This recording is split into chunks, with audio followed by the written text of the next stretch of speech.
The night began without thunder or fire. No bells rang, no crowds gathered. Yet by dawn, an empire had been hollowed out from the inside.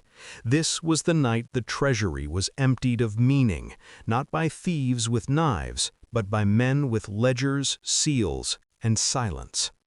It was the winter of 1797, in Paris, at the heart of revolutionary France.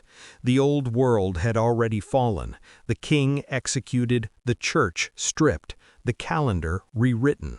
But something even more fragile than monarchy was about to be dismantled: trust itself. France was ruled by the Directory, a five-man executive meant to stabilize the revolution. In reality, it governed from fear. The wars against Austria and Britain were draining gold faster than cannons could fire.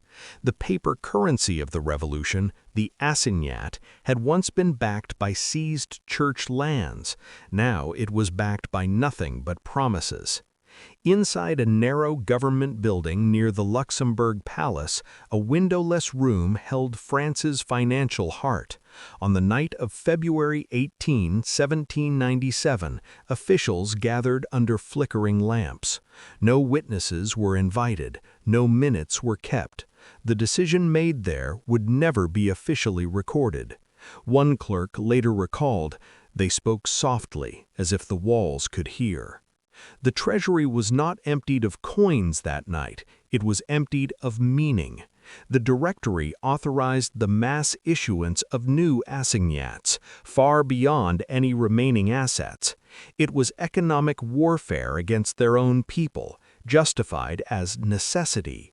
Bread riots were already spreading. Soldiers demanded pay. The state chose illusion over collapse. Outside Paris, armies marched across Europe under generals like Napoleon Bonaparte, then a rising star in Italy. But these soldiers carried no banners of glory, only IOUs. No songs followed them. Victory was expected to solve everything. Inside France, the social fabric tore quietly. Shopkeepers weighed paper notes with suspicion. Farmers hid grain. Workers aged overnight. A Paris baker reportedly stared at a bill and said, "This is ink pretending to be bread." The turning point came months later, in September 1797, with the coup of 18 Fructidor. Fearful of royalist resurgence, the Directory purged its enemies, annulled elections, and tightened control. The same men who claimed to defend the revolution now ruled by force and financial deception. There were documents, some survive, ledger books showing impossible numbers, orders signed by men who would later deny them. In the French National Archives, faint ink marks reveal rushed calculations, margins scratched and rewritten. Historians still debate how much was incompetence, how much was deliberate. One legend persists. It says a junior scribe refused to sign a transfer order that night. He was dismissed by morning. His name does not appear again in any official record. By 1798, the assignat collapsed completely. Inflation became absurd. Prices doubled in days. Trust evaporated. When Napoleon returned from Egypt in 1799, he understood the lesson clearly.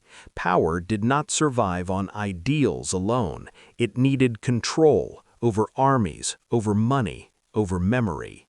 The Directory fell soon after. The consulate replaced it. Gold returned. Paper was restrained. Order, not liberty, became the promise. The world pretended not to see how quietly the revolution's moral treasury had been looted. And that is the final truth of that night.